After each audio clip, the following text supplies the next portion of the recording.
everyone, it's Karen from the interview room. New details are coming out about Emily Pike and the heartbreaking violence that she endured in the years leading up to her murder. Also, there's news this week that her family met with federal officials to bring national attention to her case. Emily Pike is the 14-year-old Arizona teen whose remains were found back in February off the side of a highway. The details of Emily's killing are just horrible and shocking. She was found dismembered and put in contractor trash bags and dumped off of US 60, a remote highway about 100 miles north of Phoenix. You'll recall that Emily ran away from a group home in Mesa, Arizona on the night of January 27th of this year. She was found 18 days later, on Valentine's Day no less, in that remote area. Now that the investigation is continuing, more is coming to light. Federal law enforcement agents have said that they have investigated not one, but two separate SA allegations from Emily in 2023. Now, I'll remind you that back in 2023, Emily would have been just 12 years old.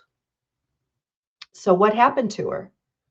The FBI confirmed that it investigated a report in early 2023 that Emily said she was SA'd in the White River area.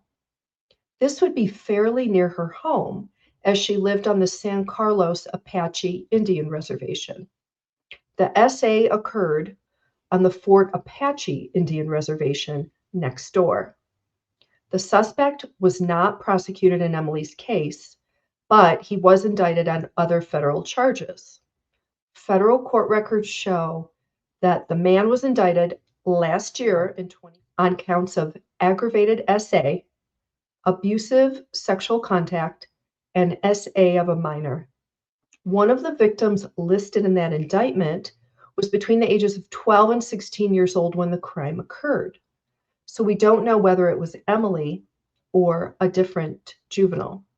This perp is currently being detained in federal custody, and his trial is scheduled for July. The second crime occurred later that year, again in 2023. Emily reported in July of 2023, a number of months later, that she was SA'd by a relative, according to a news source, on the San Carlos Apache Indian Reservation where she lived. Tribal law enforcement officers referred that case to the Bureau of Indian Affairs, the BIA. The BIA said it did an investigation, including a forensic interview with Emily that was done at a child advocacy center and coordinated with other agencies, including federal and tribal prosecutors and tribal social services. But the case was never submitted to the U.S. Attorney's Office in Phoenix that would have handled it. We don't know why.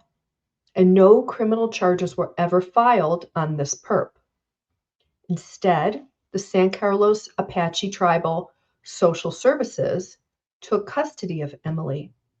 She spent the next 18 months in foster care, including that Mesa group home, before she ran away, not for the first time, on January 27th of this year. And we know how that turned out. It's absolutely heart-wrenching and horrifying that Emily suffered so much violence as a young girl.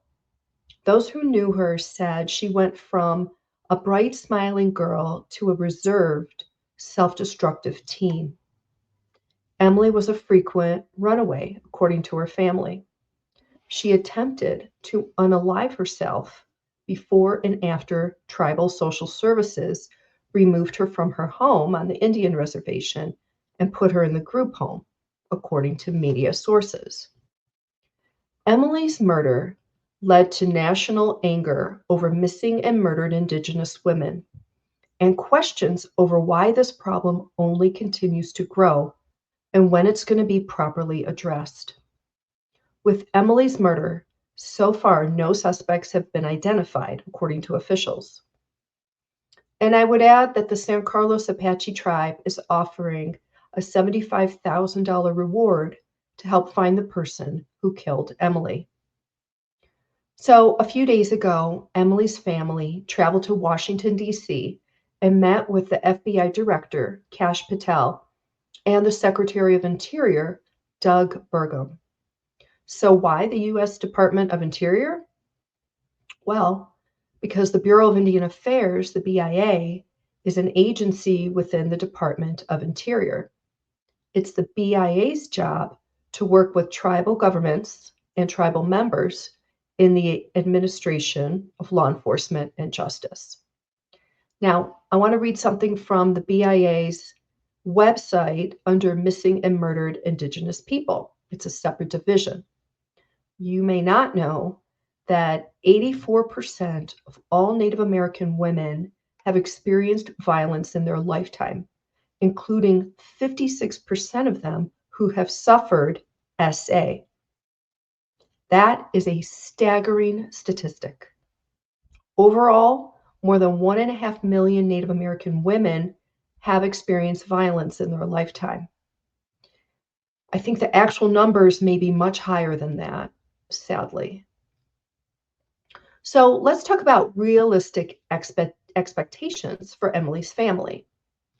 We certainly pray that Emily's case gets the priority it needs and deserves to be solved. It's not enough, in my opinion, to have a photo op with federal officials and hope that the murder gets solved. They must deliver. Kash Patel, as head of the FBI, does have the power to prioritize Emily's case. In this regard, I'm talking about specifically at the FBI lab. The lab does all the DNA testing and other forensic testing on the evidence in Emily's case, such as the trash bags she was found in and her remains itself. We have heard that the FBI lab is woefully backed up with lots of cases, and that it takes months, not weeks, to have things like DNA processed. We hope that the FBI director will be able to prioritize Emily's case and the attention that it needs. We certainly hope, along with all of you, that the attention it gets will lead to it being solved. Our prayers go out to Emily's family. Leave us a comment below and be sure to hit the subscribe button if you haven't already, and I'll see you on the next one.